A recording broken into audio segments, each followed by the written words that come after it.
Good morning, good afternoon, and good evening, everyone.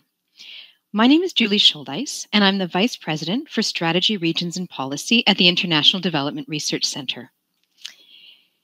IDRC, or the International Development Research Centre, is a Canadian Crown corporation. As part of Canada's foreign affairs and development efforts, IDRC champions and funds research and innovation within and alongside developing regions to drive global change. It's my pleasure to welcome you today to this session, which is part of the NGO Forum of the UN Commission on the Status of Women. This session is on COVID-19 and informal workers, featuring research supported by the IDRC. The event is jointly organized with WeGo, Women in Informal Employment, Globalizing and Organizing, which carried out the research. I would like to acknowledge that I'm joining you from IDRC's office in Ottawa, Canada, situated on the traditional and unceded territory of the Algonquin and Anishinaabe people. I would also like to recognize that you are joining us today from many places and invite you to think about the traditional owners and caretakers of those lands. So before we begin the session today, let me start with a few notes of logistics. The event today will be held in multiple languages. Simultaneous translation is available in English, French, Spanish, Thai, and Gujarati. You will see the interpretation button at the bottom left of your screen where you can choose the language in which you would like to listen and follow the discussion. If you would like to pose questions to the speakers, please use the messaging box located on the right-hand side of your screen. These queries will be answered during the question and answer period after the panel discussion. And finally, we're sharing relevant material in the documents section of the platform. So now, on to the topic for today's session. Women's economic empowerment in the changing world of work is one of the key themes of this year's UN Commission on the Status of Women. This is a very timely issue to reflect on as the world continues to grapple with the social and economic fallouts of the COVID-19 pandemic. The pandemic has redefined work and workplaces, altering lives and livelihoods. Some 2 billion workers globally are in informal employment, and in developing countries, this form of work accounts for 90% of workers. And they have been some of the hardest hit. Among them, women represent the majority of informal workers. They were already in vulnerable and precarious situations before the pandemic, and they have borne the brunt of it.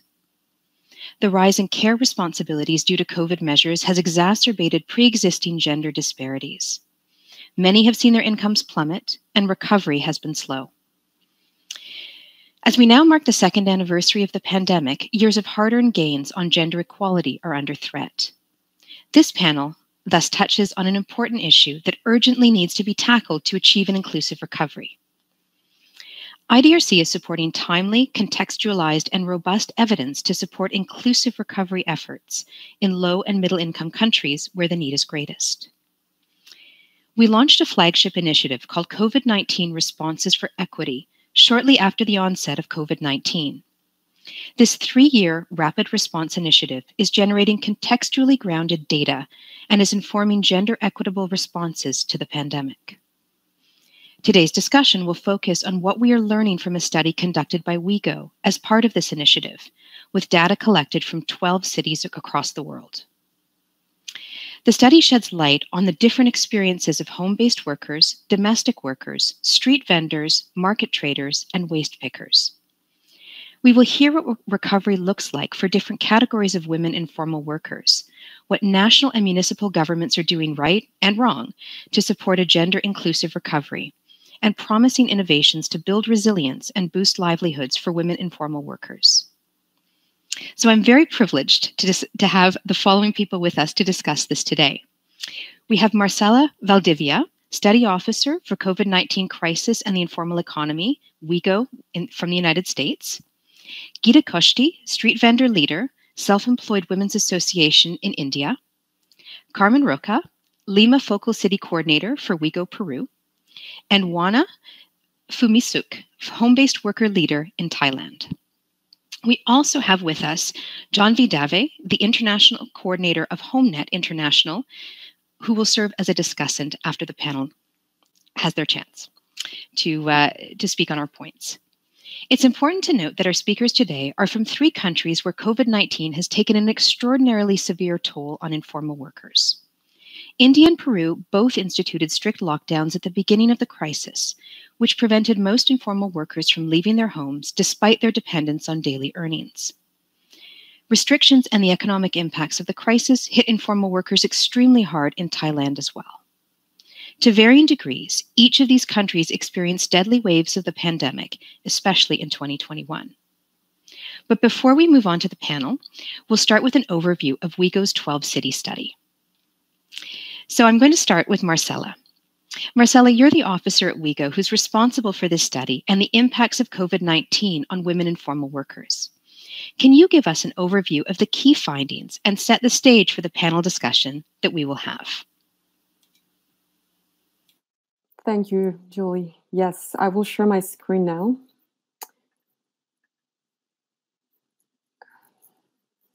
Can you see my screen?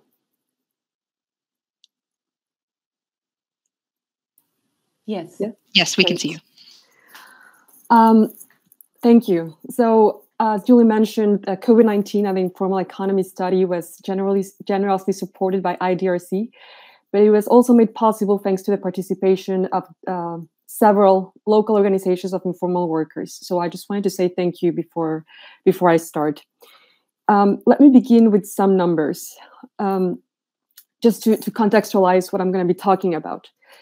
According to ILO, informal employment accounts for over 60% of global employment. We're talking about 2 billion informal workers worldwide. And informal employment is the main source of employment for both men and women. But women tend to occupy segments of informal work with very low and unstable earnings and higher risks of poverty. At the onset of the pandemic, ILO predicted that among these 2 billion informal workers, 1.6 would be extremely affected by the pandemic. WIGO, during its first round of the study in 2020, unfortunately confirmed these predictions.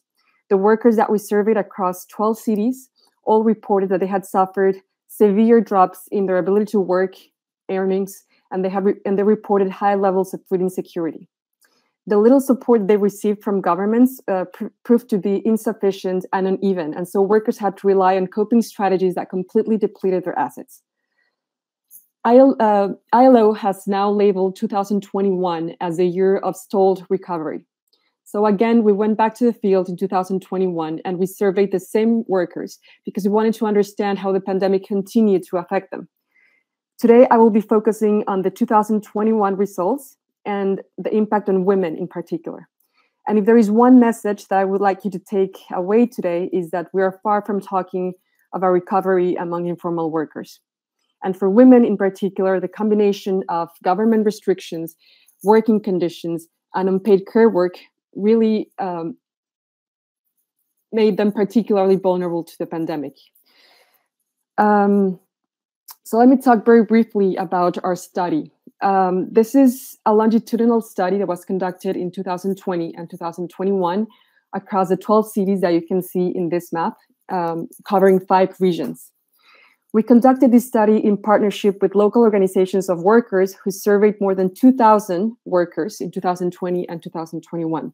But today I will be focusing on a subsample of this study, which covers 1,935 workers that belong to these 4 sectors that you also see on the screen. 2 sectors, domestic workers and home-based workers, are entirely comprised of women in this subsample. And then you have 2 other samples that are more gender balanced, are street vendors and waste pickers. The main difference with this subsample is that, and this has not been included in previous WIGO analysis, we're including Dar es Salaam, Tanzania in this subsample. And very briefly, I'll also refer to several periods when I talk about our findings. When we surveyed workers in 2020 and 2021, we would usually ask them about their present situation. So that's mid-2020 and mid-2021. But we would also ask them about the pre-COVID period, which the reference period is February 2020. And in 2021, we also asked them about the previous 12 months, because we really wanted to understand how workers had been faring between the first and the second survey. And a final note is that today, when I talk about earnings, I will only be discussing the earnings of those workers who were able to work. This is very important because unlike 2020, when most workers were not able to work due to high restrictions, in 2021, most were back to work, but that doesn't mean that they had recovered their earnings. So we really wanted to show this, and that's why I'll be talking about the earnings of those who were able to work, and I will also be using the median, which is the typical informal worker, basically. Whenever we discuss the impact of the pandemic on women, we can look at it from two ways. We can look at the impact on the two women-dominated sectors, so domestic workers and home-based workers. And we can also look at how men and women were impacted differently within the two sectors that are more gender balanced, so street vendors and waste pickers. So I will be doing that. Let's start with home-based workers. Globally, they represent 8% of the workforce. We're talking about 260 million home-based workers across the world. And 3 in 5 are usually women. In our subsample, as I said, all of them are women. Home-based workers were the most affected sector of all, both in terms of ability to work and in terms of earnings. 1 in 5 had completely stopped working since the beginning of the pandemic. And when we surveyed them in mid-2021, almost half was not able to work. And this reflects really the intensity of the Delta variant in the Indian cities and in Bangkok, Thailand, where we surveyed the majority of our home-based workers. But what's interesting is that even among those who were able to work, they were still not earning what they used to earn before the pandemic. So they were only earning 71% of what they used to earn before COVID. And this has to do with broken local and global supply chains, which in turn reduced the demand for their products. 54% of the home-based workers that we surveyed said that there was reduced demand. And 45% said that the prices of the products that they produce had also fallen. Domestic workers are also a female-dominated sector across the world. 3/4 of domestic workers are women. Domestic workers in our study showed the highest recovery in terms of earnings and the second highest recovery in terms of ability to work. So 8 in 10 were back to work in 2021. And among those who were working, they were basically earning what they used to earn before the pandemic. But this is only part of the picture. What's remarkable is that across all cities, with very high consistency, domestic workers told us that their working conditions had deteriorated enormously since the beginning of the pandemic. I'm talking about working longer hours, overwork, fear of getting sick, fear of getting fired due to being sick, isolation. We heard a lot of leave-out domestic workers who were pressured to move in with their employers because they were considered vectors of the disease. And not surprisingly, this was the sector that reported the highest levels of mental and psychological stress. So we know they really lost their bargaining power vis-a-vis their employers since the beginning of the pandemic. Now, moving to the more gender-balanced sectors, we have street vendors, which, after home-based workers, were the most affected sector in our study. Again, throughout the pandemic, it was really the punitive measures of law enforcement agencies which hindered their capacity to work. In 2021, 8 in 10 were back to work. And among those working, we see that they had recovered 86% of their pre-COVID earnings. But what's really interesting is that men and women were not affected equally. So while both men and women were back to work at equal rates, they were not making the same. A typical women's street vendor was making 50% of what she used to make before COVID, whereas a typical man street vendor was making 70%. And this had to do with, you can see from this graph, women were more likely to report declining sales, and they were more likely to report that they had limited capital, which in turn made it difficult to buy stock. And this is unfortunately not new. The literature has proven that women street vendors have usually more limited access to capital. And so this situation simply was exacerbated by the pandemic. Now, moving to our fourth sector, waste pickers, we see that they also reported the highest recovery in terms of ability to work and the second highest in terms of earnings. So 9 in 10 waste pickers were back to work in 2021. And among those working, they were earning 90% of what they used to earn before the pandemic. But we must remember that waste pickers are usually one of the lowest earning sectors of all, and they're usually one of the most socially marginalized. And again, we see that women and men were not affected equally. Women were more likely to stop working since the beginning of the pandemic. And in 2021, they were also more likely to be unable to work as compared to men. There was also a difference in earnings. Again, we see that women recovered less other earnings as compared to men. And in this case, it was really about women reporting more difficulties in accessing waste and decreased prices in the waste that they sell. The study of unpaid care work and how it increased throughout the pandemic, I think is a universal story. But we were more interested in understanding how the increase in unpaid care work affected the ability to work and earn of women informal workers. What's interesting is that both men and women reported increase in unpaid and domestic work. We're talking about cooking, cleaning, taking care of children, taking care of elder and the sick. However, these activities did not affect women and men equally. When we compare women who reported increases to women who did not report such increases, we see that the first were more likely to stop working entirely. They were more likely not to work in 2021, and they were earning less than women who did not report increases in unpaid care work. And we don't see these associations between men. Another way to look at it is that almost a third of women who reported an increase in unpaid care work also said that this type of activities prevented them from working altogether or reduced their working hours. And you can see from this graph that a lower percentage of men reported such impacts.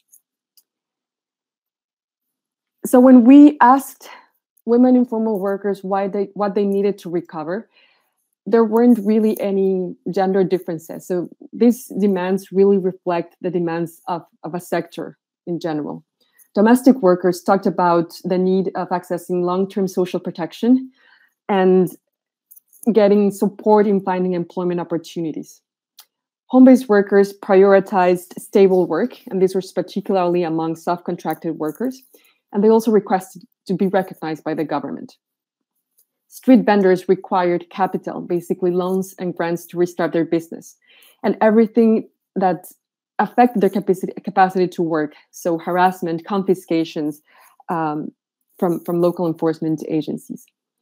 Waste speakers talked about a more just waste management system, basically price regulation, price guarantees, and formal contracts.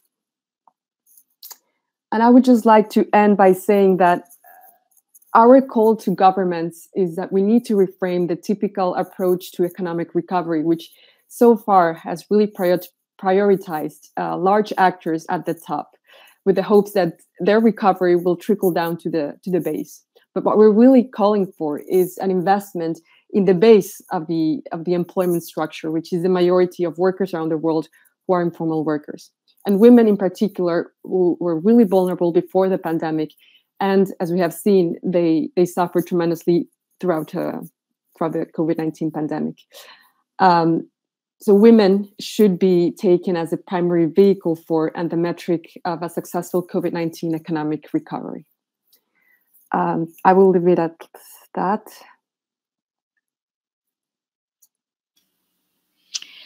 Great. Thank you so much, Marcela. Your presentation really provides us with a good start to the discussion today and important information from the work that WeGo has done. I think, as Marcela highlights, reduced earnings have had a deep impact on women informal workers, with many households going hungry and currently incurring debt. Many work in worse conditions than before, and these impacts continue to undermine women's well-being.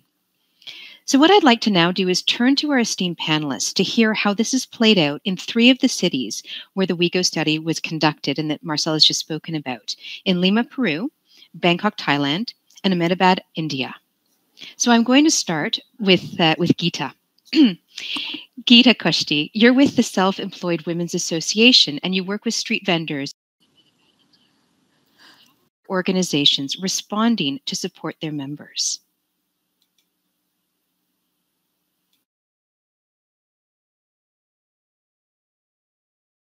And I think we've lost her, haven't we? I'm sorry. So I'm going to move on to the next question and it is now turned to Carmen, if that's okay with everyone. So, Carmen, you are the Lima Focal Cities Coordinator with WeGo to hear about government responses. And so, Carmen, can you tell us a little bit about what we can learn from government responses that were undertaken in Peru? Thank you very much. Can you hear me well, Julie? Okay. Really well, Carmen. Thank you. Okay. I wanted to give you a little bit of context. As you said, we had one of the longest and also strictest lockdowns in the world because of how precarious our health system is.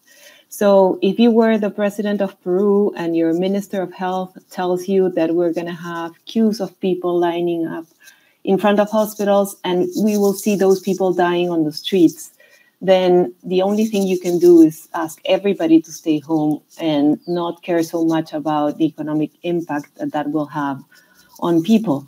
But that very strict lockdown, when you have a country where 73% of the population works in informal employment, is very difficult and has a toll. So what do you do as government? First, you issue cash grants. The problem in Peru is that they were probably thought out with a good intention of targeting the poor and people living in extreme poverty as well. However, the directories of people who live in those conditions were very good for rural areas of Peru where poverty pockets were stronger, but we had no good directories for people living in cities. So those cash grants didn't reach well the population. So with a lot of advocacy in a difficult time where you cannot be on the streets or having meetings, there was a second cash grant directed at independent workers, and we had a third one called Universal and for families.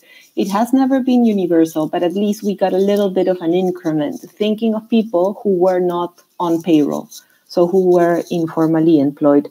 Those were one-time cash grants and an equivalent of $100, so not enough for a period of 5 or 6 months of feeding your family. Another policy from government was to deliver food boxes or food baskets to people. However, the decision to do that through municipalities was not the best because of the level of corruption and not good management skills at the local government level in most of the country. We had loans going to enterprises channeled through the financial system, and some of them targeted to small enterprise or independent workers. However, if you are one of those financial institutions and those loans come with such a low interest rate, you favor your clients because you want to continue or working with them or have some sort of award to them. So informal workers did not reach that, and they were literally eating their working capital. They were left with no means to continue working or to restart working. Another item was that schools, of course, were closed. We had 2 full years of school online, and government recognized that not everybody could be connected online because of the precarious education system. So schooling was broadcasted on TV, on the national TV channel that reaches everyone. However, they didn't think that people would still need to connect through cell phones with the teachers to make sure that they had the correct homework or that their children were delivering the homework, and they needed to top up their mobiles so that they could have a balance to communicate with other people. So this was a daily expense, additional to everything. The levels of hunger reported in Peru are very high in both years of the pandemic. And also the reduction in the variety of the food and the reduction in the number of meals per day.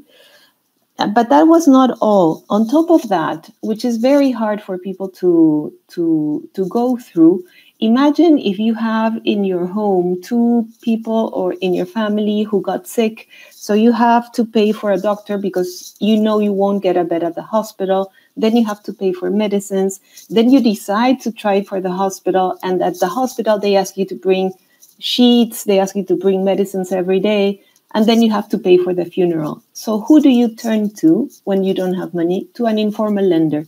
This person is going to charge you 20% of interest monthly.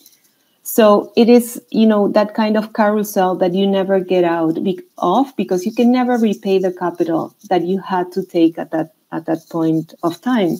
You are only paying interest. So it's a very difficult situation. And there is also this point of government, central and local government, not understanding how people earn their income every day informally, being street vendors, retail market vendors, domestic workers, and punishing them for wanting to go to work. So evictions, confiscation of your merchandise, all these things that punish your working capital and your ability to work. So that has been, good and bad measures from governments. And this is what people told us through the study as well.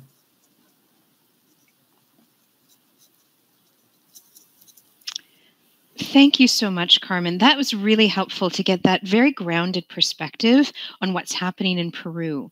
I'm now going to, I think we have Gita back with us. And so I'm going to try, Gitaban, to bring you into the conversation as well. So Gitaban, you're with the Self-Employed Women's Association, and you work with street vendors in Ahmedabad. How are worker organizations responding to support their members? Namaste.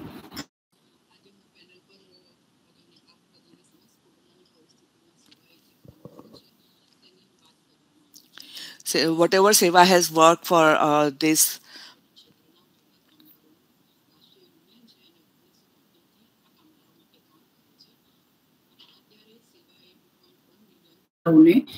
ભારતમાં સંગઠિત કર્યા છે અને એમાંથી આપણે vendor corporator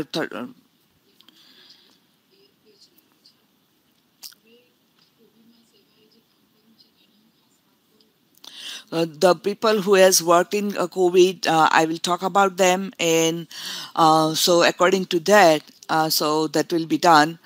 And the people who has worked during the COVID, the people who are working in those sectors, they have worked before lockdown and how they have done during the lockdown. And we are looking for how we can work on those process and increase their income. I will say that 58% workers were able to. They were in a very heavily populated area, so and 46% people we were unable to work. There were some percentage of people, they did not have money to buy essential commodities for their livelihood.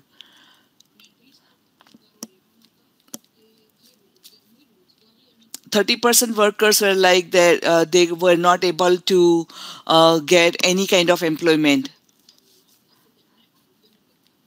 And 2% workers were like they had health issues, so they were not able to work. So financially and health-related issues were there too. And during the survey, we were able to do some kind of work. Whenever the workers were able to get, at some point, due to Corona, they were unable to work, and the death rate was very high, so people were very much afraid to do any kind of work. At that time, the leaders were able to. So at that time, we were getting work online from the people, and they were able to do. હતું એમના કુટુંબ માટે બહુ કપરો સમય હતો તો આપણે આગેવાનો સાથે રહીને રેશનમાંથી ફ્રી સહાય એમને અપાવી એમને ટ્રસ્ટ અને સંસ્થાઓ સાથે ફૂડ કીટ અપાવી એમ કરીને 1 લાખ સભ્યોને આપણે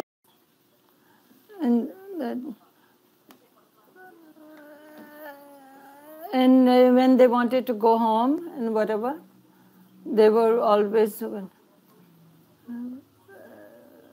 and they used to go to all the homes, and they used to all together along with that.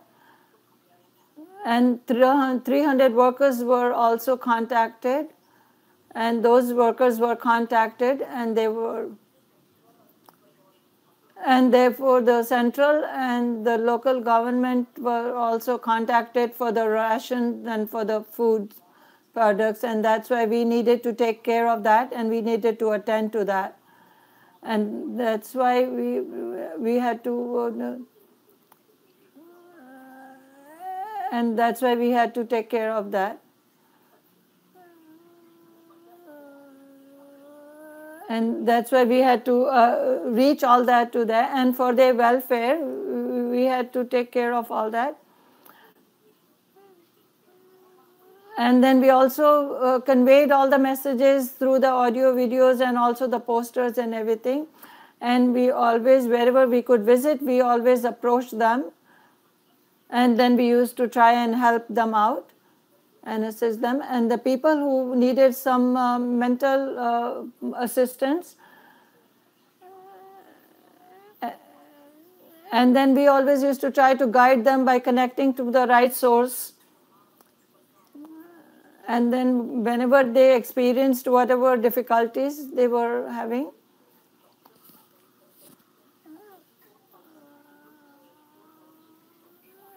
and 34,472 people we were always helped them out. And then almost close to 35,000 were also helped in another fracture. And then they were also needed to be admitted with the COVID sections, and then we got them admitted.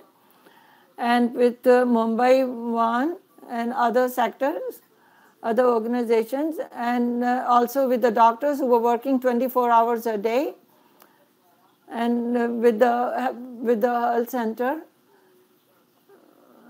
And thousands of people we got them joined. And then we reached all these facilities to a number of people, many people. And then we also availed them a lot of assistance through other. And during that period, and then a lot of the times they were domestic issues, because they would have issues and disputes in the home, and we got them out of that. And we also got in touch with other contractors, and because the markets were closed and they were shut down and there was lockdowns, we tried to assist many people. And then we also worked on the online education because of the schools were closed. And then we also availed vaccinations, COVID vaccinations, more than 300,000 people. And then we constantly make efforts to how to help them out and how to provide all the vaccinations and all the other products for them. And as far as the work was concerned,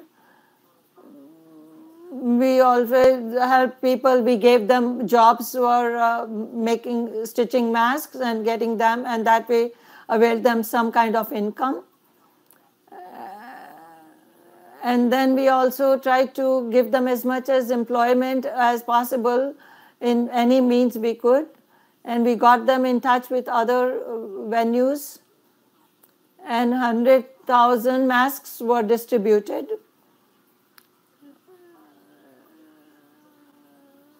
And then how could we help the street vendors in the 2021 when the COVID continued to be in there?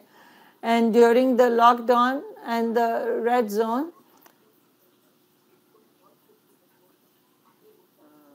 and then from 65 to 110 women were availed employment and some kind of jobs. And then we started all that.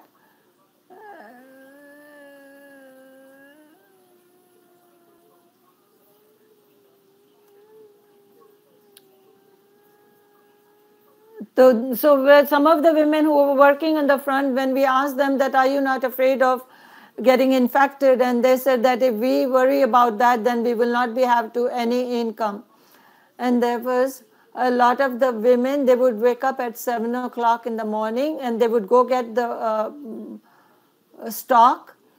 And then if they did not find the stock, then they would lose the income for that particular day. And there were a lot of questions such as these in the red zone when they tried to go to the red zone.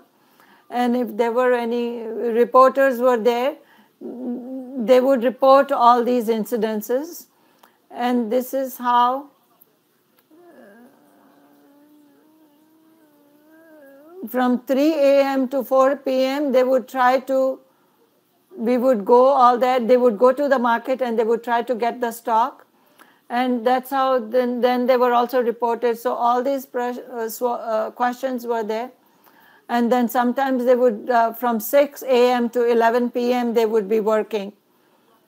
And in the beginning, they were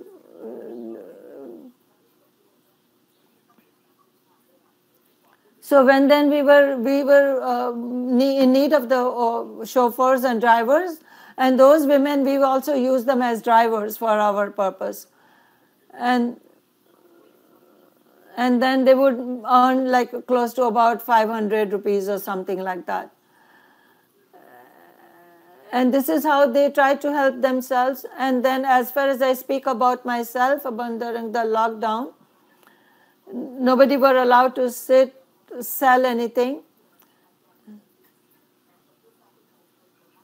And then we in ourselves with the SOP, we constructed our own guidelines.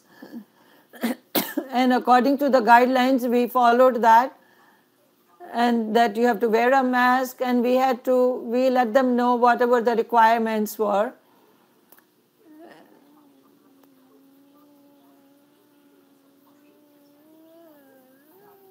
And then we started all this with all the COVID-affected people of the population.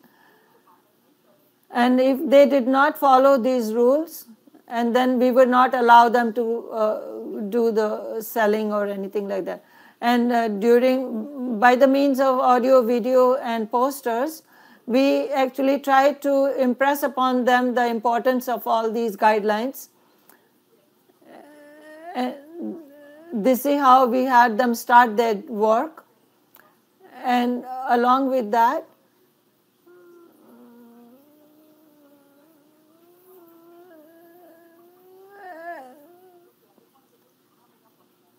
but then they actually managed from 5,000 to 50,000. But when there was all these obstacles occurred, then they were saying, how do we start? How do we begin? So we said that we should stay together, work together, and we should take an oath to work with the organization. And then about 350 vendors were actually provided large capital. And then that's how they restarted all their income and their jobs and their employments. And now they have started to earn at least close to 500 rupees. And then all these 10,000, we haven't given it to everyone, but we have made a committee. We had them fill out forms. And then they ensure that whatever the committee has to do and whatever was important was followed. And this is how we had our own criteria to start. And then along with that, all this was there, but the vendors and the government has stopped all the center up to 20 kilometers or 40 kilometers. When vendors had to go buy the stock, they had obstacles. So how would the vendors really provide for themselves this way? So we started an initiative in some of the markets, and then we had these, we got them together, these vendors and the stock buyers. And there is an ACES market, and then we surveyed those. And then we asked them questions that how many customers they have and how much the stock is, how many kilos. And they have 500 kilos. And then they started selling close to 1,500 kilos. And then few places they would get all these vegetables, and then they would get good quality. And this is how we had formulated a committee.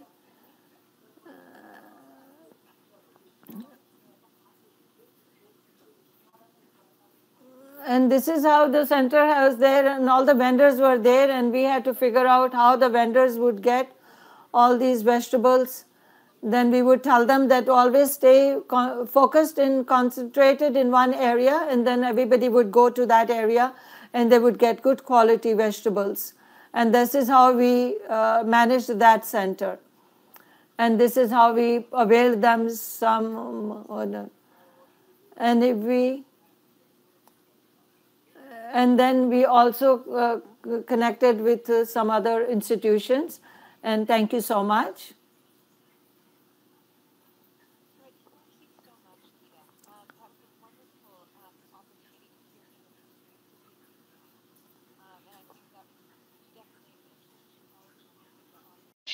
And then maybe what I'll do now is turn to Thailand, where Wana Fumistuk works with home-based workers.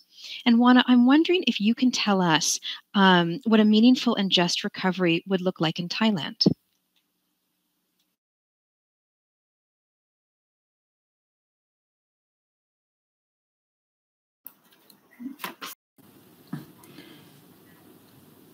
Hello, good afternoon. Wana Misuk. I do sewing at home, so I'm a member, and we have about 5,000 members in our association, and we are part of the Informal Worker Institute. So we across the country we got about 20,000 members. So during COVID-19, we had the worst hit for 9 months, started from April 2021. So we couldn't get out. We lost all the jobs, all the contracts. The government helped us 3 times, but it wasn't enough. So informal workers didn't have any work, couldn't get out, got no employment. So they had to sell their equipment and or what they could sell, their belonging. We wanted the government to help us recover and regenerate the economy. So maybe the government could help us with free interest loan. So we need the government to help us with free interest loan so that we could buy some materials and get back to work.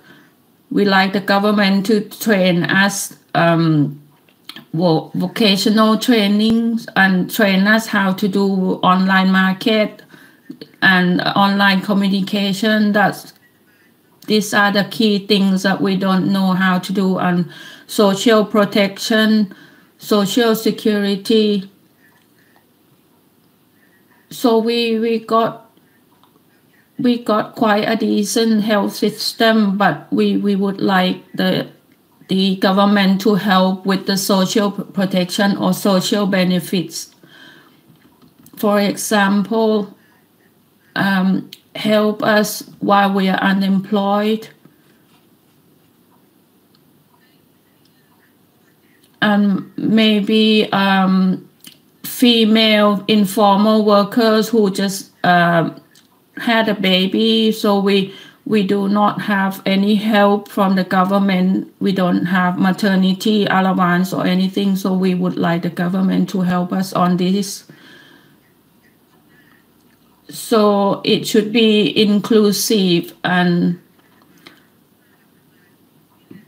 so we don't have any documents or contracts, so we cannot get loans from banks. So it would be nice if the government can give us free interest loan so that we can have our career back.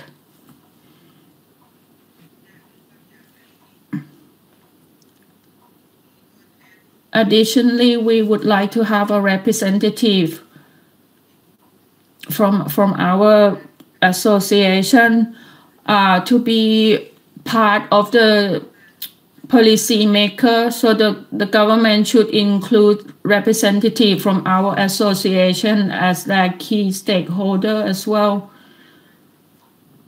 so that they will hear our voice, what it's like to be informal workers.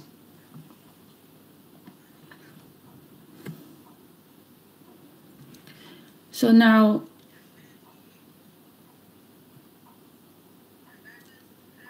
so talking about healthcare, we would like to have inclusive healthcare because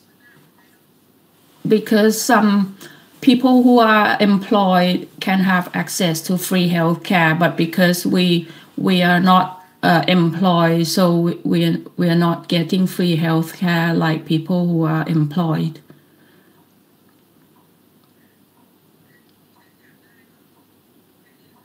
So that's all we think that we would like our government to help us. Thank you so much for listening.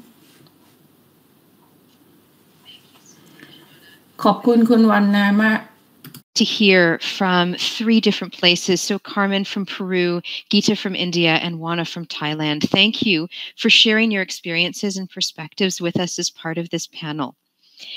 I now am going to pass over to Janvi Dave, the coordinator of HomeNet International, who has graciously accepted to bring together the many insights that we've heard today. So Janvi, what do the voices of informal workers and their organizations tell us about approaches to economic recovery? Thank you, Julie, for giving me the space. And let me start by thanking IDRC and WIGO for conducting this study. You know, we hear about a lot of studies and a lot of numbers that are coming out, but not specifically for informal economy workers. And especially when we hear numbers, we actually don't see human faces to those numbers. And this study has brought that. The other aspect which I love about the study is they've done with local partners and local organizations and membership-based organizations of informal economy workers. And therefore, the ownership of this data is really large to actually look for solutions locally. So that has been some excellent outputs of this study also. You know, having said that, when Marcela started, you know, she started by saying that we're talking about over 2 billion informal economy workers. So we're not talking about some small number, or even though the city is in 12, you know, the study is done in 12 cities, we're talking about really a large number of informal economy workers. She also mentioned, and which was also talked about by Carmen, by Geeta Ben, and Sister Wana, is that the pandemic is far from over. Nobody talked about the fact that, you know, they're all back to work. Marcela's study also talked about the fact that home-based workers are still, you know, they're 46% of them still out of work. So we're far from recovery. And even within the recovery, you know, it looks very different. We all know within the formal economy and informal economy, but she also pointed out the difference between the different sectors, and recovery is different for women informal economy workers than men in the informal economy. So what do the workers really want? And when I was listening to Carmen, Geetaben, and Vana, but also otherwise to a lot of our organizations, affiliates, and sister organizations, is that people talk about right to live. You know, there is hunger, there's indebtedness. So we're talking about right to live, right to work. Nobody is saying they don't want to work. You know, it is about access. It is about the circumstances. You know, when there's too much of care work, a lot of them, you know, drop out of work. The data also says that, you know, so they really want to work, and we're talking about right to work here. We're also talking about right to feel safe. You know, Geetaben talked about criminalization of street vending, and I'm sure it's the same across 12 cities. And we heard a lot about this from street vendors, but also from waste pickers, that during lockdown, how, you know, they were threatened and they were not allowed to work. So we also talking about feeling safe. But the other aspect of feeling safe is also the fact that, you know, when they go out to work, or when they're even working within their own homes, they need to feel safe. I mean, COVID is impacting them like anybody else, if not worse, right? So for home-based workers, what we've heard is, you know, when vaccinations were happening, while everybody knows that everybody needs to be vaccinated to be safe, but if the husbands are going out and working, you know, they would give them preference. If there's a limited number, they would say, you go take vaccination and we'll go later, right? About domestic workers, you know, there's so much talk about the fact that they need to feel safe when they go out to work, while they were, I mean, domestic workers were stigmatized. They were not allowed inside the houses as if they carried it to people's homes. So we're also talking about right to feel safe. Workers are also talking about fair, just, inclusive recovery. Now, these are big words, but they've been translated very well. If you hear what Geetaben said or Carmen said, they have been translated very simply. Now, you know, when we talk about what was delivered by the government, Carmen clearly talked about the fact that while there were cash grants, they were limited in number and, you know, in terms of amount, but also she said it was not for 6 months. But I'm saying, you know, 2 years have passed. They still don't have work. Many of them don't have work. But the fact that income is not still the same. And do we have any grants in any of these cities, you know, which are for these 2 years? None. So there is very little provided by the government in terms of recovery. And the second aspect she talked about was access. She said that there was so much corruption that, you know, people couldn't access those things. Now, Geetaben also talked about access in a different way. You know, just imagining that in Ahmedabad, where she's there, a strong union like Self-Employed Women's Association, if it wasn't there, what would have happened? You know, she talked about, you know, 100,000 street vendors getting vaccinated. She gave other number of, you know, food grants and ration, which they could facilitate through the government for 100,000 families. Now, do you think that was possible if there was no Seva in Ahmedabad? I doubt it. I highly doubt that government programs would have reached out to them. She talked about hospitalization and the fact that, you know, awareness creation through audio-visual means. I'm sure they had to create them specifically for vendors to really, you know, create that awareness. So just saying that access itself was a big issue. I mean, you know, as organizations of workers, they've done quite a bit. I'm just talking a little bit more about it, that she, apart from vaccination and facilitating some of these food programs, there was specific work done for workers. So for street vendors, she talked about the fact that they work for 13 hours, you know, started at 3 a.m. in the morning till 4 p.m. and connected them to some of the schemes that the municipal corporation had. I'm not sure if the interpreter could could explain it clearly, but these were e-rickshaws which were started. So even when there were red zones where nobody could enter, street vendors could sell vegetables, but they had to go on those government designated e-rickshaws. So environment friendly, those e-rickshaws. And what Seva did was they facilitated and numbered, you know, they said who could go on this e-rickshaw today. You know, they had to create a roster around that. And that's how, you know, 3 a.m. they used to procure, go to these red zones, sell and come back by 4 p.m. So they facilitated some of these programs, but also they talked to the government saying what is really required for the vendors. I think Vana talked quite a bit about what should happen at a city level, but also at the country level. I'm going to just go a little beyond and say that Marcela started by saying that we need to really go beyond these large flagship programs that we have at a macro level and expect that to trickle down. Now, this seems like, a 90s dialogue of trickle down theory, and somewhere we need to just stop and think about, what next? If all these organization efforts at a local level hadn't happened, things would have been much worse for informal economy workers. So an investment at the local level, investment in organizing. People keep talking about the fact that how is organizing helping? But without organizing, nothing would have been possible, even if it was facilitating of the government programs, but also some of the designing of these programs.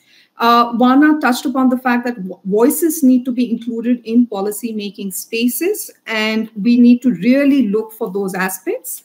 The other was, partnership at all levels with the informal economy workers. I think Carmen talked a little bit about it, that while, some of these programs failed because also workers were not included. They were not dedicated towards that. So I think at planning process, implementation level, all of that, workers need to be included, and specific programs need to be made for different categories of workers also. So what domestic workers require is not the same as what street vendors require. So I think we also need to be a little innovative and talk about how they need to change.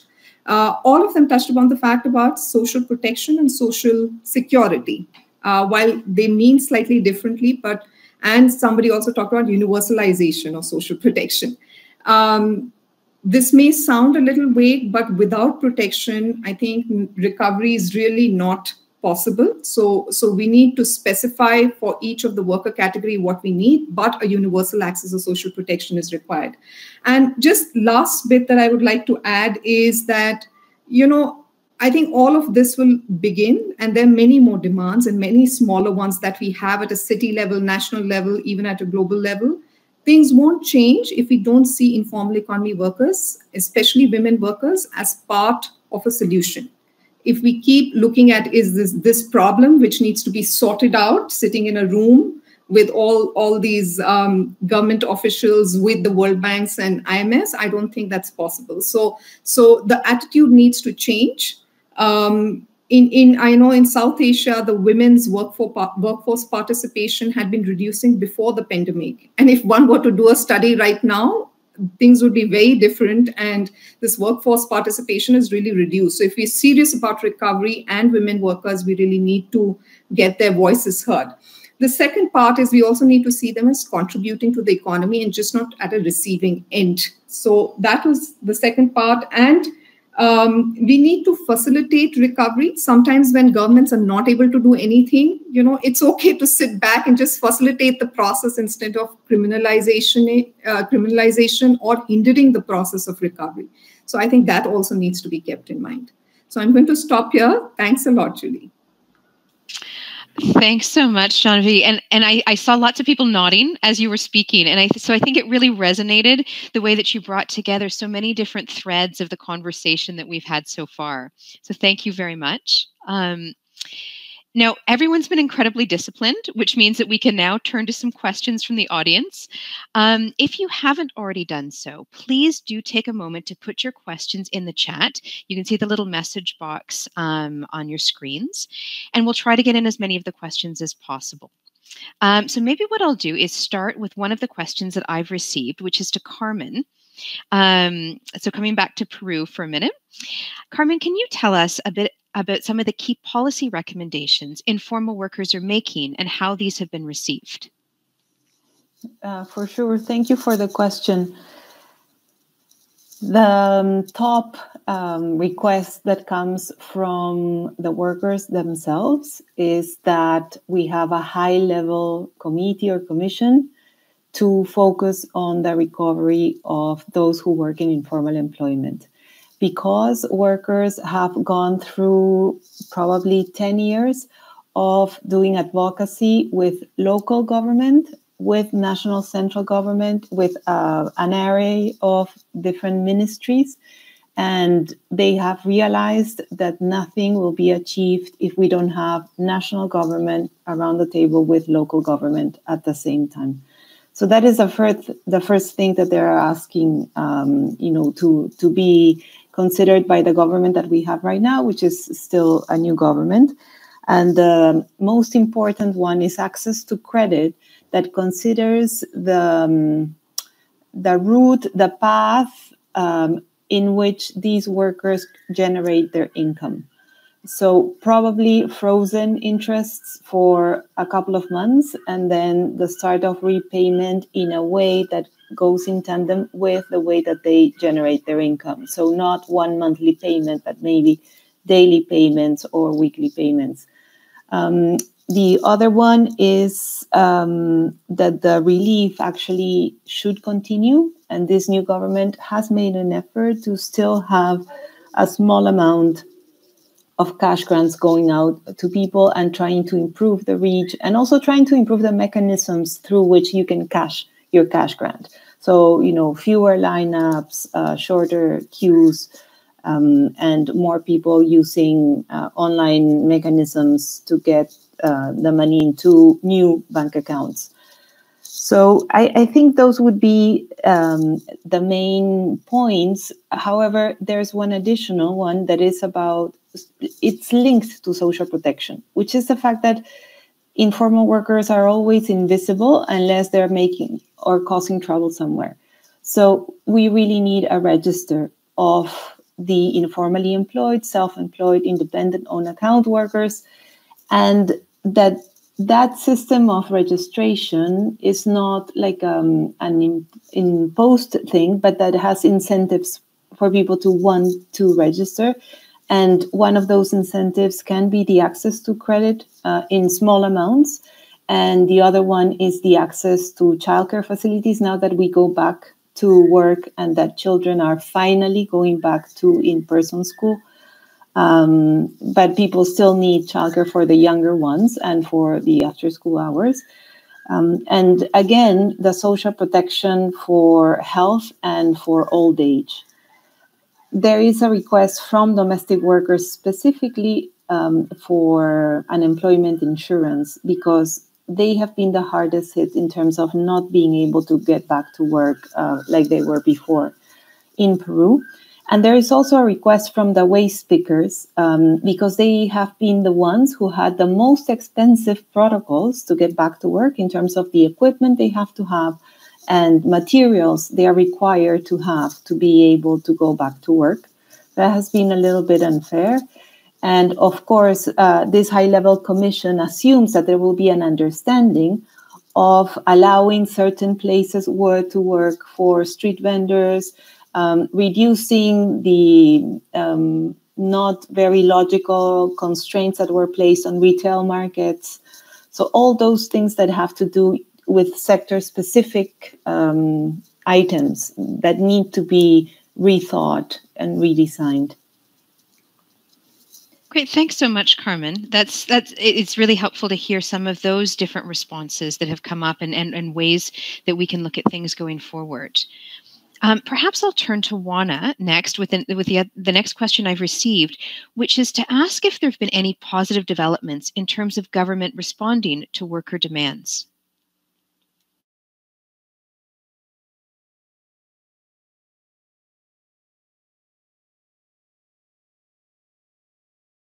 Juana, I think you're in.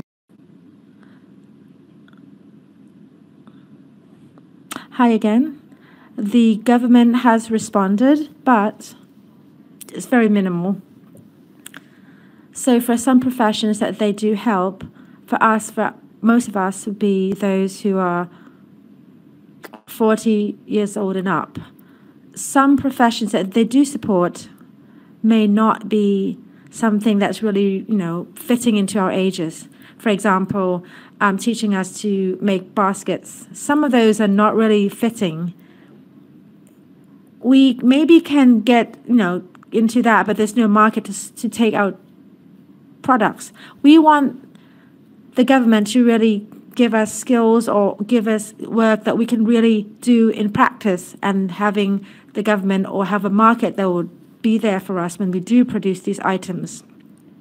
Most of the times what they're giving us is not really relating to our needs or, according to our needs, and there's no market out there to take care or support what we produce. We want the government to help us, to come down on the ground in the field to see what we really need in the society, what we really need in our community. And also make sure to have registrations, because these registrations in Thailand, it's very minimal as well, and it's really needed. Also, about the loans, these loans from the government, a lot of us, we can't get into it. We couldn't get to it because even though they say there's no interest or low interest, but all of us, we're working from home. We're not in the system. We don't have the details to get in. We can't give them all those evidence or things that are required from us to get to those funds. We want the government to really reconsider this, because we can't get to these low interest loans. After the COVID situation happened, in my community, we're really affected. We can't commute, we can't go anywhere. Many people are worried, they're depressed, and then there's disease everywhere. This caused difficulties for us to work, and now post-COVID, we probably can't go back out to work again. We have to take care of ourselves, our families. We want the government to come in to take care of us in this area as well, the post-COVID situations that may arise from COVID situations. Thank you. Thank you so much, Juana. This has given us a little more color, I think, to the remarks that you had at the beginning. And maybe I'll then turn to one additional question to Geeta, which is that can you comment, Geeta, on how government could help the informal sector not only to bounce back, but also to thrive?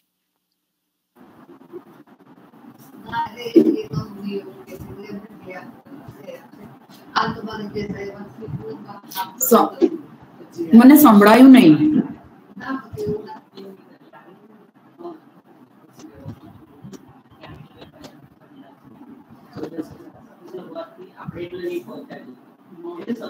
Sorry, Julie, she's asked you to repeat the question, please. Thank you. I think we've got an issue with the interpretation. So, Geeta, the question was whether you could give us some feedback or some thoughts on how government could help the informal sector, not only to bounce back, but to thrive as we go forward and as we recover from COVID.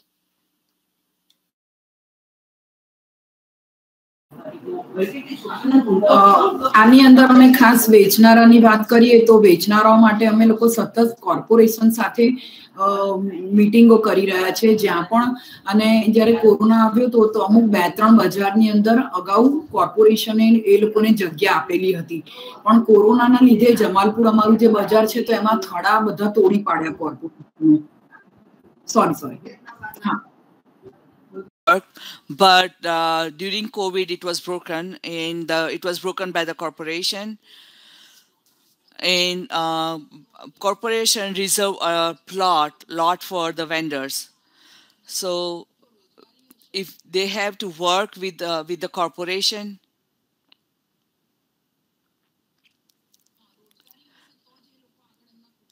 so the corporation knows that if they have proper employment, then they will be able to feed their family, and so if they don't have any debt, then they will be able to feed and maintain their families. It is very important that if their employment is safe, then they will be able to survive and progress more. So we will be able to, that's why we are negotiating with the government and how to sustain their jobs and employment benefits. And right now we are also hearing about the fourth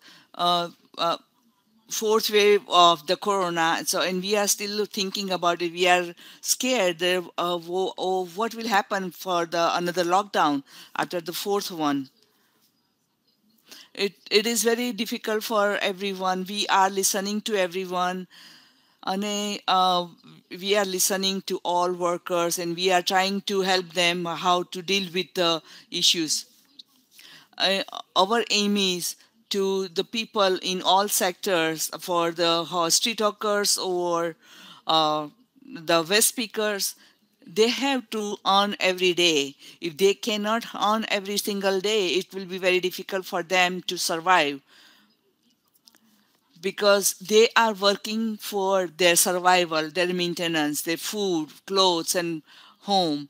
So that's why we are urging government and other financial institutes so they can provide us financial help.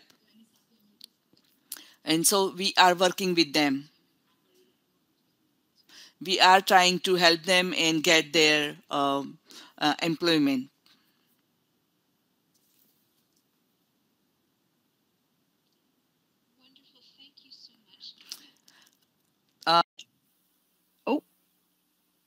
So perhaps I could now turn to Marcella with a follow-up question as well.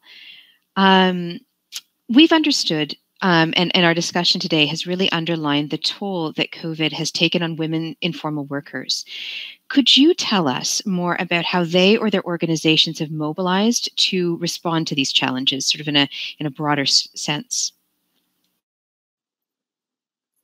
Thank you. Well, I think we have heard from Geeta and some really amazing efforts in mobilizing to help women informal workers during the pandemic. We actually took note because we didn't know that their actions had been so comprehensive. We had some examples, but Geeta really provided us detail about all the things that they did.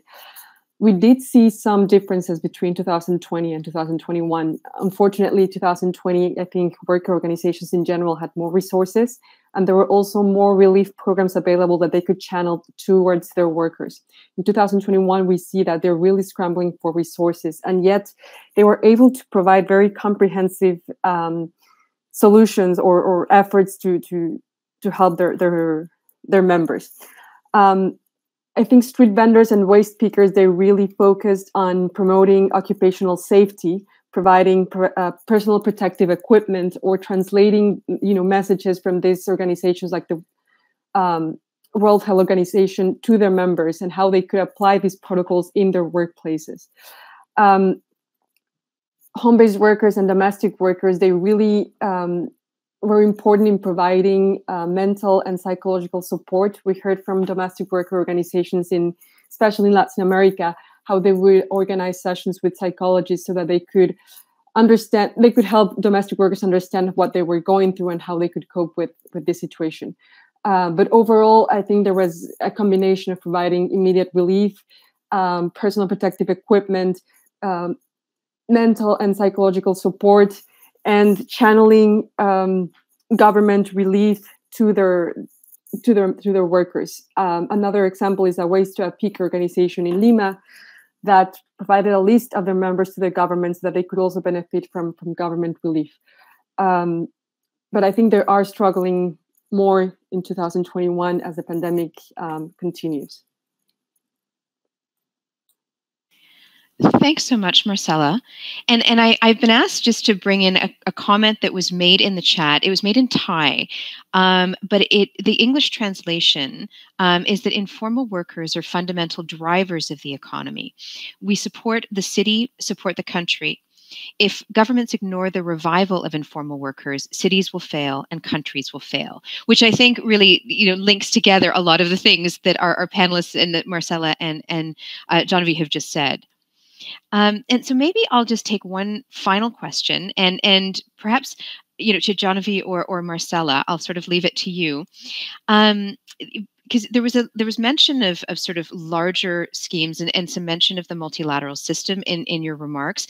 We've talked a lot about some of the organizations that we've worked with and some of the different country and political initiatives, but I'm wondering if in the context of the policies that are being promoted at the multilateral level with multilateral organizations and donors, have you found these voices helpful and supportive towards informal workers? And what comments or feedback might you have on those? Right. Maybe I could answer, and Marcella could also join in that, is, we as WeGo, as HomeNet International, StreetNet International, IDWF, Waste Pickers Alliance are trying to find spaces wherever possible to put the demands of informal economy workers around recovery. So be it ILO or be it even World Bank and IFCs, wherever meetings are possible, we keep putting those. Not that it gets accepted everywhere, but ILO especially is more sensitive towards it and have taken note to some of our demands. In fact, they are engaging with the World Banks and putting in the word for informal economy workers. So a lot of data that we provide, they actually use it to talk to them. Now, the big disappointment actually comes from these large programs that they have are, then they are implemented at country level. And the government looks at them as these large opportunities which they don't want to miss out on. And so say, for example, some of the schemes of or the programs of World Bank are all towards providing loans, right? And to the informal economy workers. Now, somebody who's in debt, there is, they're barely able to make 2 meals a day.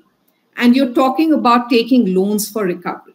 And on top of that, they would have these programs where they'd say it is for informal economy workers, cooperatives can access it. But a lot of organizations of informal economy workers may be cooperative-like organizations, but they may not be registered as cooperatives.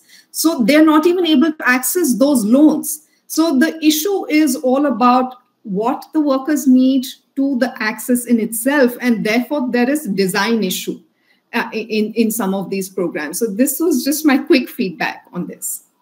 Marcella, do you want to join? Yes, thank you. I would just like to add that I think in national programs, there is rarely a mention of informal workers as a central part to economic recovery. And I think from other international organizations, notably the World Bank and the IMF, we see a very negative discourse around informal workers, the informal economy. We usually see them label this as the shadow economy that has been sort of an obstacle towards economic recovery. We've seen some worrying studies where they actually make correlations between the informal economy and how countries that had large informal economies were struggling more, and they usually blame this on informal workers. And as a result, in the cities that we studied, we see that there are some worrying trends from governments to try to formalize or to tax the informal workers. And these have been trends that accelerated very quickly throughout the pandemic. We saw this in Ghana, in Senegal, in Mexico, these efforts to really tax some of the poorest workers that are central to economic recovery. So I would just say that it's either no mention at all of informal workers, not including them in economic recovery packages, or very negative discourses about them and how they obstaculize, according to them, the economic recovery. Right. Sorry, just one last point to add to this is that I think a large investment is also required when you talked about, what is required for informal economy to not just recover, but also thrive, is to look at different models that are working even during pandemic. So, there's a lot of dialogue around social and solidarity economy that the worker organizations are having. And why is there not enough focus or investment in that? Because during the pandemic, say cooperatives, producer companies, and organizations like these were the only ones who were able to provide work to their members, while most of these programs failed at a country level. So I think we need to focus a lot more on what are the models that are working and invest in those. Thank you. Great. Thank you both. There is actually one more question, and I'm going to take it because we have a couple of minutes left before the end of the time. So if that's okay with everyone. It came up in the chat. And the question is that the person would like to know how IDRC and WeGo will use the findings from the research.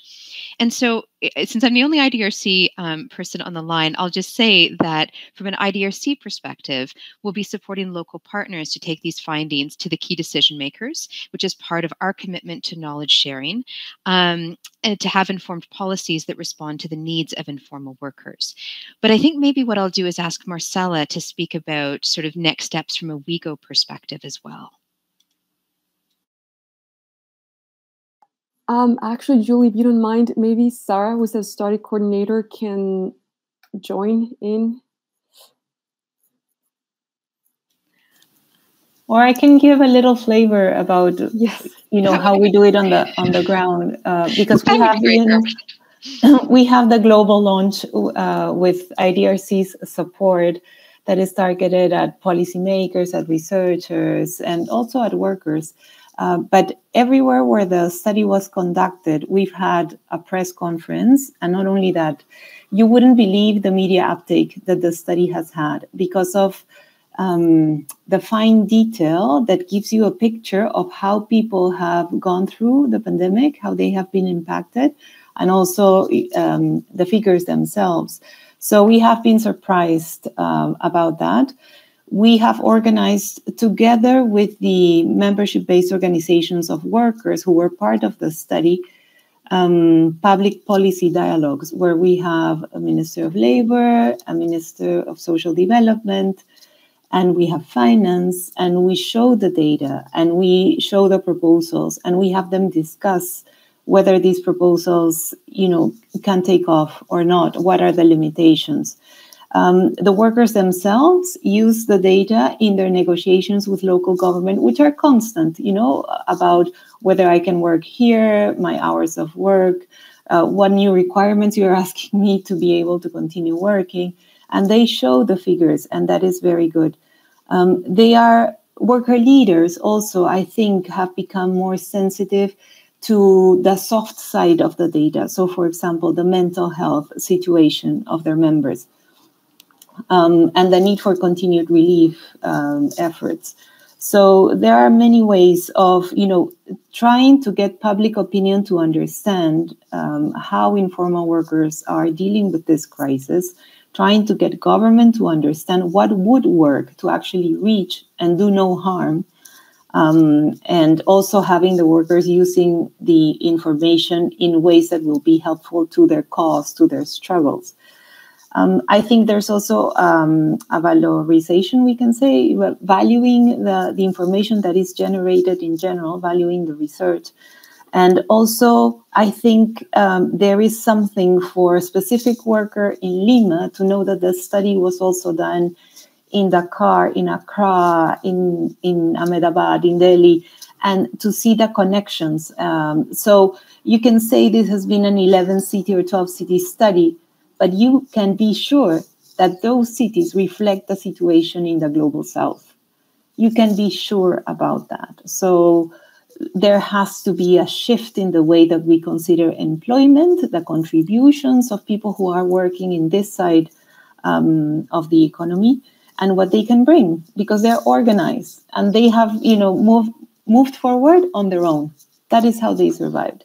There was one point that I think Janvi made about indebtedness. When we asked people what they use the cash grants for, they say they use them to pay part of their electricity bills, part of their water bills, because they were so far behind that, they would get cuts. And also to pay their informal lenders, because they were like up to here. And informal lenders were not bad people. They were neighbors. They were people close to their families. And they were people who saved them at a time that they had to pay for oxygen or for a funeral. So I think all of this has to get known. And really the support of IDRC in getting the word out has been incredible. And I would just like to quickly add, sorry, Julie, that we will be publishing our final global report in May and some sectoral pieces. So there will be one on domestic workers, one home-based workers, street vendors, and waste pickers. And aside from that, you already know our city fact sheets, which reflect the findings at the local level. Great, thank you both. And I think that's actually a really nice place to end our discussion today.